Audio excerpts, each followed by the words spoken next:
Assalamualaikum warahmatullahi wabarakatuh. Hai, sobat channel Nanang. Di sini Nanang akan menjelaskan sebuah komoditas pertanian di saat pandemi COVID-19. Lebih tepatnya pada komoditi tebu. Nah, yang akan kita bahas kali ini yaitu tentang pengertian kondisi existing, peluang dan ancaman, kebijakan yang perlu dilakukan pemerintah, dan strategi yang perlu dilakukan. Nah, buat teman-teman, apakah tahu tentang komoditi tebu itu apa? Nah, kalau tidak tahu dan belum paham komoditi tebu itu seperti apa, mari simak video kali ini. Pengertian komoditi tebu. Tebu atau Satcharum L merupakan tanaman subtropis dan tropis yang banyak dikembangkan di Indonesia. Namun, pada lumrahnya, komoditi tebu ini ditanam di daerah tropis karena komoditi tebu itu tidak perlu membutuhkan banyak air. Namun, tetap memerlukan air yang cukup untuk pertumbuhan yang optimal. Tanaman tebu ini mempunyai umur panen 12 bulan. Selain digunakan untuk bahan baku gula, namun komoditi tebu ini juga bisa sebagai bahan baku vetsin. Untuk pembuatan gula, batang tebu yang sudah dipanen diperas dengan mesin pemeras atau mesin pres di pabrik gula.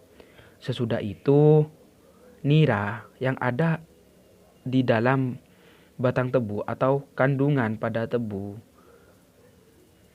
itu hasil perasannya tersebut disaring, kemudian dimasak dan diputihkan sehingga menjadi gula pasir yang biasa kita kenal.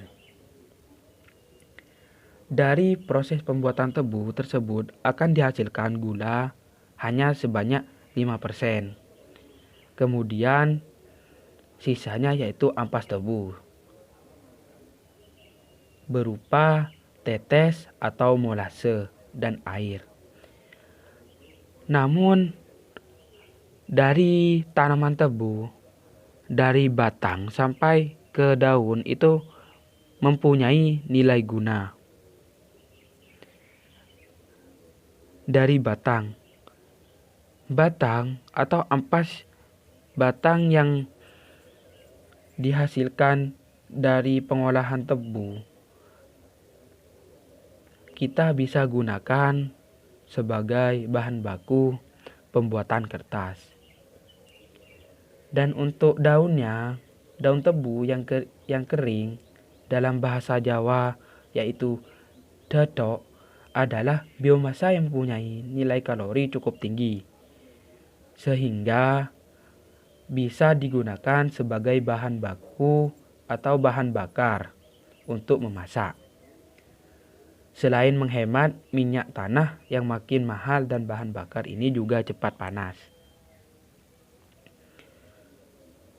Dalam konversi energi pabrik gula, daun tebu digunakan untuk bahan bakar boiler yang uapnya digunakan untuk proses produksi dan pembangkit listrik. Kemudian yaitu kondisi existing komoditi tebu pada saat ini. Usaha pembibitan tebu termasuk usaha yang menguntungkan komponen. Komponen biaya terbesar adalah pengolahan lahan dan pemeliharaan yang mencapai 5,5 juta atau sekitar 42,6% dari total biaya untuk skala 1 hektar.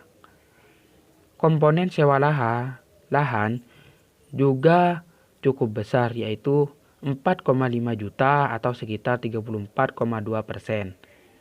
Total biaya usaha tani secara keseluruhan sekitar 13.155 juta rupiah. Namun pada saat ini luas lahan tebu rakyat mengalami penurunan dari tahun 2015 sampai 2017. Komoditi tebu belum mampu bersaing dengan komoditas lain seperti bawang merah dan padi, dikarenakan banyaknya petani yang beralih lahan ke komoditas lain. Soalnya pada kasus di Pulau Jawa, lebih tepatnya di Madura, banyak para petani yang awalnya menanam komoditi tebu merasa dikecewakan oleh oknum-oknum tertentu. Soalnya harga yang dibeli kepada petani yaitu dengan harga murah. Malahan ada yang menggantinya atau membelinya dengan sembako yang cukup sedikit. Kemudian permasalahan terletak pada fasilitas pupuk dari pemerintah.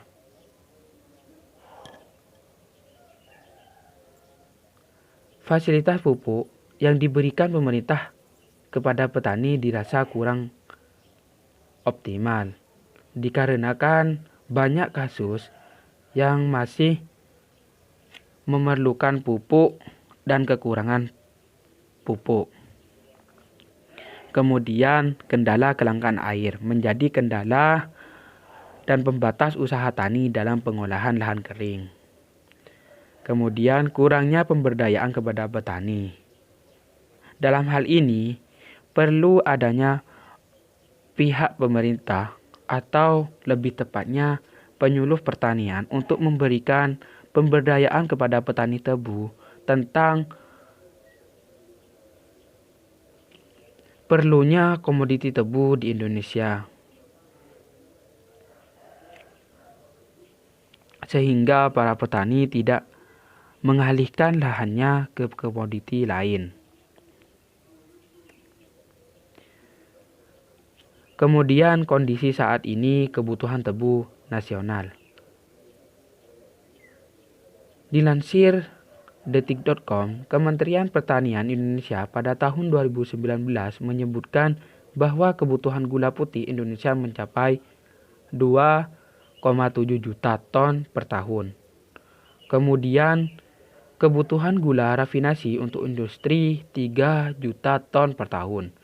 Sehingga total kebutuhan mencapai 5,7 juta ton per tahun. Sementara produksi nasional bergerak pada 2,2 sampai 2,6 juta ton per tahun. Sedangkan pada tahun 2019 sendiri produksi mencapai 2,45 juta ton per tahun. Jumlah pabrik gula di Indonesia yang masih aktif hingga saat ini berjumlah 38 pabrik gula. Dengan rincian 30 pabrik gula di Pulau Jawa, 3 pabrik gula di Sulawesi, dan 5 pabrik gula di Pulau Sumatera. Sedangkan produksi tebu nasional tahun 2015 yaitu sebesar 2,5 juta ton, tahun 2016 2,2 juta ton, pada tahun 2017 2,1 juta ton, dan pada tahun 2018 yaitu 2,2 juta ton. Dilanjut pada tahun 2019 yaitu sebesar 2,4 juta ton. Dari pandemik COVID-19, apakah teman-teman sudah paham atau tahu tentang COVID-19? COVID-19 adalah penyakit menular yang disebabkan oleh jenis coronavirus yang Coronavirus ini merupakan virus baru dan penyakit yang sebelumnya tidak dikenal sebelum terjadi wabah di Wuhan, Tiongkok bulan Desember 2019. Gejala-gejala COVID-19 yang paling umum adalah demam, rasa lelah, dan batuk kering. Beberapa pasien mungkin mengalami rasa nyeri dan sakit hidung tersumbat, pilek, sakit tenggorokan, atau diare. Orang dapat tertular COVID-19 dari orang lain yang terjangkit virus ini. COVID-19 dapat menyebar dari orang ke orang melalui percikan-percikan dari hidung atau mulut yang keluar saat orang yang terjangkit COVID-19 batuk atau mengeluarkan napas.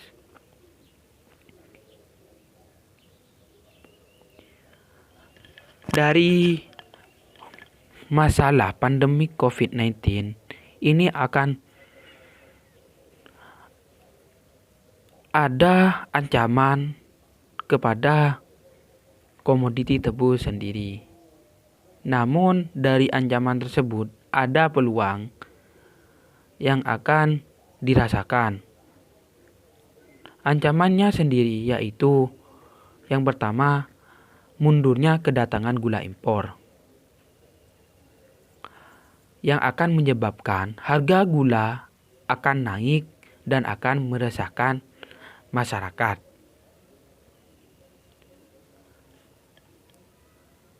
Tentu saja dari adanya wabah COVID-19, tempat-tempat atau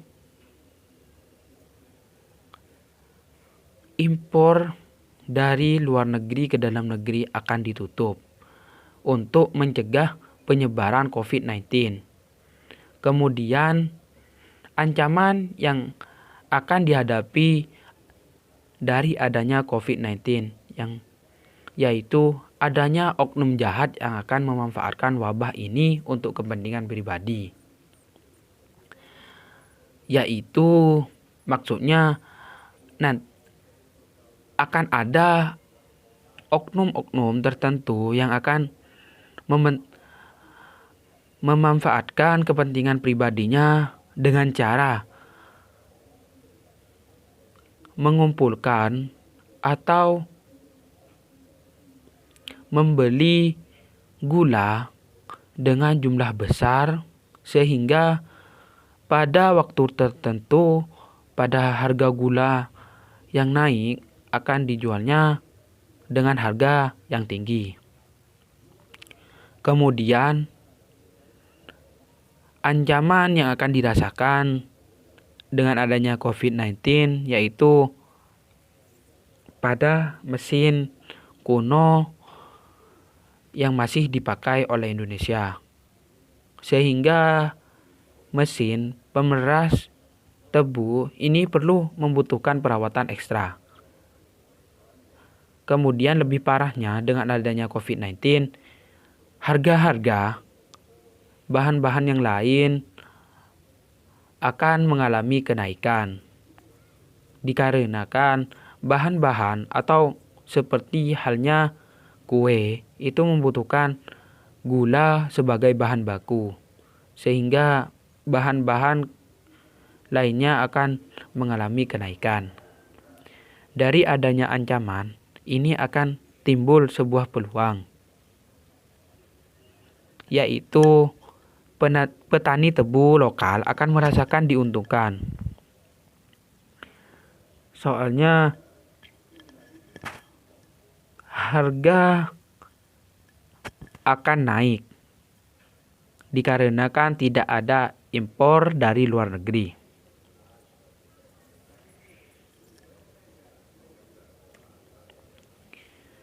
Kemudian kebijakan yang perlu dilakukan oleh pemerintah. Yang pertama yaitu pemerintah harus membatasi pembelian gula dalam jumlah besar yaitu 2 kg per orang. Maksudnya jika ada oknum-oknum tertentu yang membeli dalam jumlah besar itu tidak diperbolehkan. Jadi perlu adanya tim pengawas dari pihak pemerintah. Kemudian pemerintah melakukan perencanaan impor bahan baku. Dalam bulan lalu, pemerintah sudah melakukan impor gula dari luar. Namun hal tersebut dirasa akan mengalami kemunduran atau mengalami hambatan dikarenakan adanya wabah COVID-19.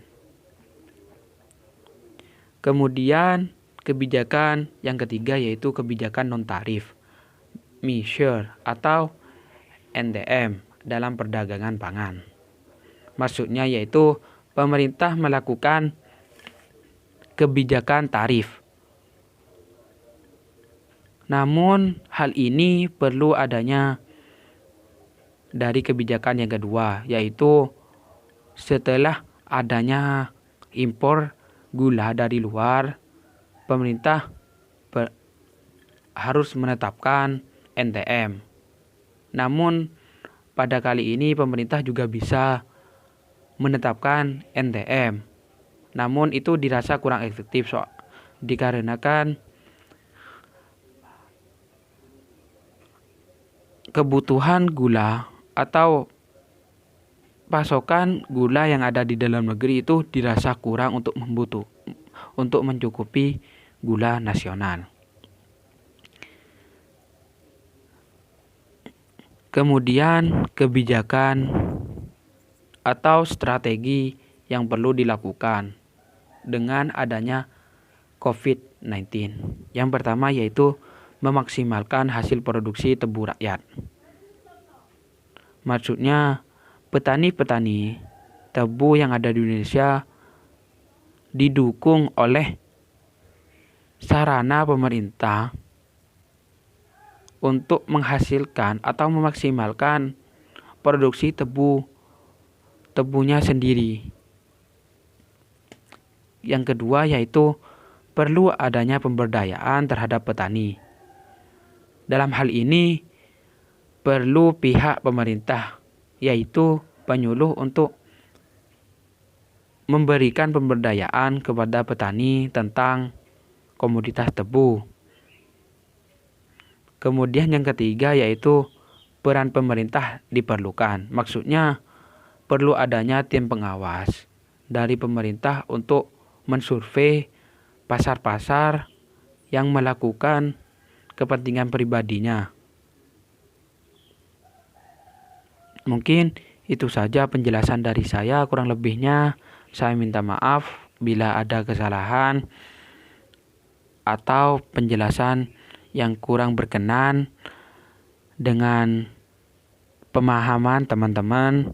Kurang lebihnya saya minta maaf. Wassalamualaikum.